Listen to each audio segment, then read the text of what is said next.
E aí, galera, mais uma rodada do Campeonato Brasileiro.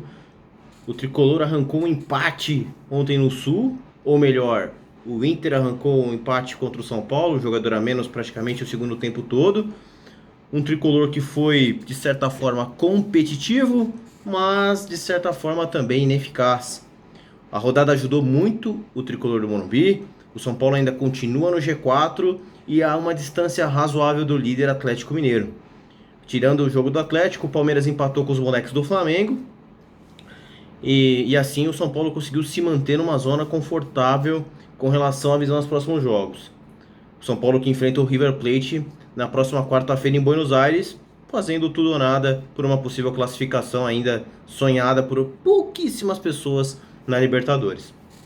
Falar um pouquinho, a gente estava discutindo um pouquinho do resultado do jogo. As falhas ofensivas do São Paulo e defensivas, mais uma vez, ficaram um pouquinho escancaradas a desorganização tática do São Paulo do Fernando Diniz, tanto no gol sofrido quanto nos gols que não saíram. Falar um pouquinho do gol sofrido. O São Paulo, por muitos momentos, desorganizava defensivamente. O Igor Vinícius saía da lateral e ia combater no meio campo. Esse jogo teve a volta do Daniel Alves, que foi discreto no primeiro tempo. Além do Daniel Alves, tivemos um retorno do Luciano, que não pôde ajudar na Libertadores. Então o São Paulo começou o jogo bem competitivo, apesar de não ameaçar o Inter. O Inter tinha poucas chances, conseguiu uma cabeçada defendida pelo Volpi. Então o gol, quando saiu, escancarou mais uma vez as falhas organizacionais do time do Diniz. O Igor Vinícius saía muito da lateral para o meio, muito, e deixava um espaço gigantesco ali na ala, onde o Gabriel tinha o Sara tinha dificuldade de recompor porque estava sozinho e o Igor não voltava a tempo. Então, quando a bola chega para o Moisés, não tem ninguém para dar o combate. O Igor Vinícius, não sei se por ordem do Diniz ou por livre e espontânea vontade, não respeitou a posição durante o jogo. Foi muitas vezes, diversas vezes durante o jogo, que o Igor Vinícius saía da lateral e ia combater no meio, saía da lateral e ia começar a organizar o jogo pelo meio. Então mais um que afunilava no centro da saída da área do São Paulo a distribuição de jogo. E assim nasceu o gol. A bola aberta na lado direito da zaga do São Paulo, o Igor Vinícius não tá ali, o Sara, que volta do meio campo para recompor a posição do lateral, chega mais tarde, e o Moisés faz um cruzamento perfeito na cabeça do Galhardo, que está numa fase iluminada, no meio da zaga do São Paulo. E ali tem, claro, uma falha de posicionamento e uma falha da Juventude. Então o Léo e o Diego falharam mais uma vez, em especial o Diego, na minha opinião, porque ele não saiu para a cobertura do Igor para combater o Moisés, como poderia ter sido feito, e não acompanhou o segundo atacante do Inter, que era o Thiago Galhardo. A bola vai no gol, e muitas vezes o que aconteceu esse ano, a bola vai no gol é gol. A gente não viu o milagre do Thiago Volpi. A bola, possivelmente em alguns casos, em alguns goleiros, poderia ser defensável, apesar de ter sido forte. Ele pula tarde, dá o tapa tarde, a bola entra, 1 a 0 Inter. Na sequência, a falta.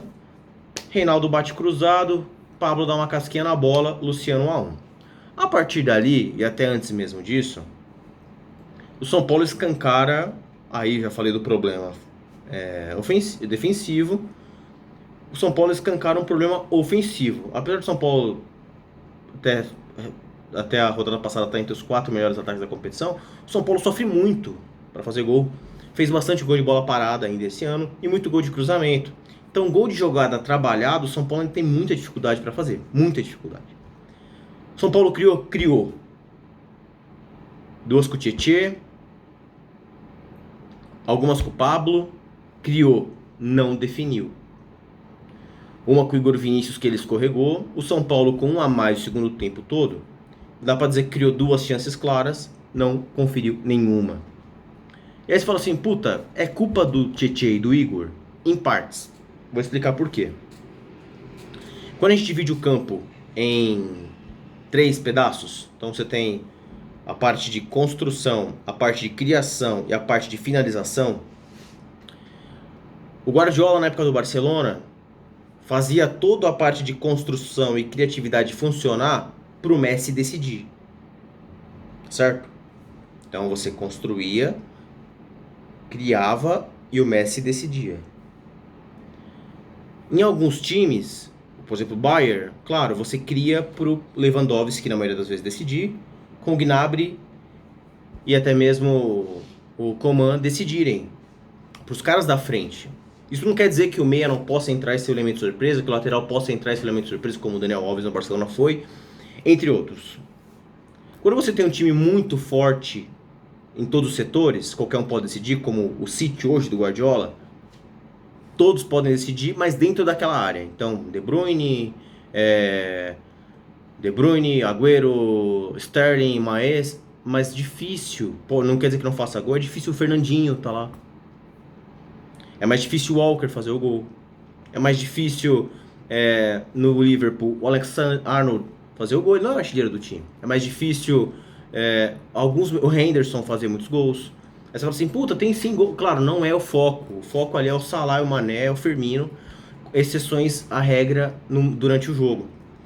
Então, pra mim, claro que tem uma deficiência. Assim, a gente sabe que ninguém no São Paulo finaliza bem. Não temos grandes finalizadores. O Luciano tá um pouco melhor, por isso que tá se destacando. O Pablo não é o matador, foi um grande erro de contratação do Raí. Então o São Paulo tem dificuldade para criar, por isso que não cria muito em alguns jogos. Em alguns você fala, puta, criou muito, mas contra o time pequeno. Então,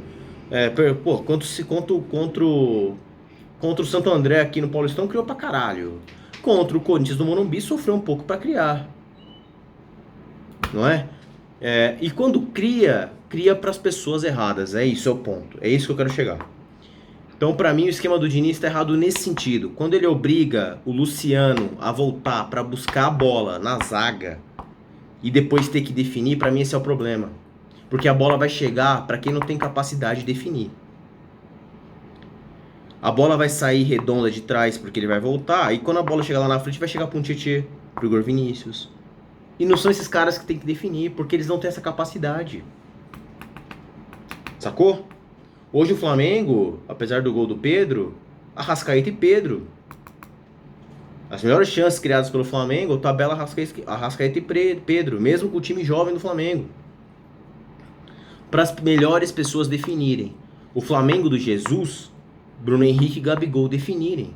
Você constrói, faz a parte criativa e define. No São Paulo, o Luciano e o Pablo estão recuando demais. Uma coisa é ocupar espaço pro zagueiro e pro volante e não fazer o lançamento. Outra coisa é você acompanhar a ponta. Só tem 2 atacantes no time. Se os outros 8 não conseguirem definir, a gente tem um problema. É óbvio que o Messi não vai correr até a lateral muitas vezes. É óbvio que o João não vai fazer isso muitas vezes. É óbvio que o Gabigol não faz isso muitas vezes.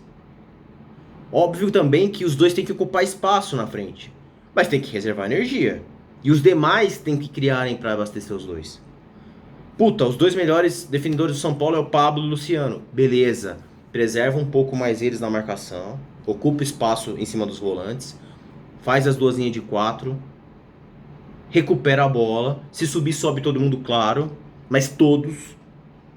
Recupera a bola. Constrói. Faz a parte de criação. E dá para os dois definir. Como foi o gol contra o Sport lá. São Paulo fez pouco gol saindo do futsal, mas conseguiu fazer um ou outro gol com o lançamento do Volpi. E como que foi o lançamento do Volpi? O Luciano foi buscar a bola lá atrás? Não foi. O Volpi estourou a bola, Luciano fez a parede, enfiou, Pablo bateu o gol. Agora, quando você tem que vir buscar a bola, ou acompanhar a ponta, e depois chegar para definir o lance, não tem condições, tem uma falha nos setores.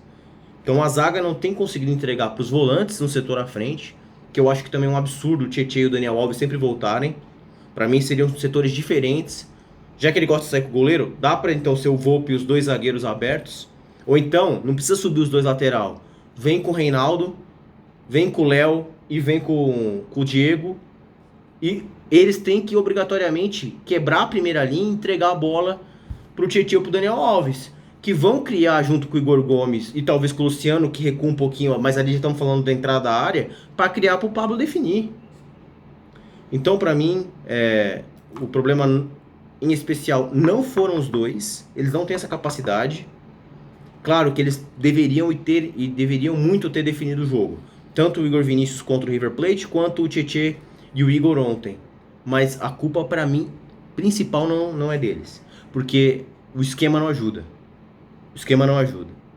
Então o esquema coloca pessoas que não estão preparadas para fazer a execução e a definição da jogada. E isso quer dizer muito do porquê o São Paulo é ineficaz. Tá certo, galera? Esse é um vídeo que eu queria focar um pouquinho mais nisso, nessa análise tática do Diniz. Gostar do futebol? Cara, foi competitivo. O Campeonato Brasileiro tá com um nível muito baixo. Hoje os moleques do Flamengo conseguiram empatar com o Palmeiras. Eu vi o Galo na sequência, o Galo foi realmente mais matador. Guilherme Arana voando, o Keno muito acima da média, destruiu.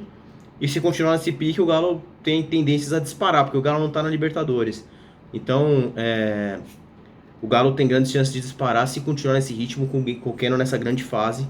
O São Paulo, 5 jogos, nenhuma vitória. Preocupante, assim como o Inter também, que passou o mês de setembro muito, muito preocupado. Mas apesar de tudo, esse mês de setembro não foi tão desastroso. O São Paulo continua no G4, fora da Libertadores, que depois do empate contra o River era previsível. Mas quem sabe, se chegar algum reforço, que eu duvido muito, um ou dois reforços razoáveis, a gente talvez não conseguisse brigar aí pelo título da Sul-Americana, que de verdade, nessa altura do campeonato, seria um sonho. Já ficou muito extenso o vídeo, galera. Espero que vocês tenham gostado. Quem assistiu, um grande abraço e tamo junto. Vamos, São Paulo!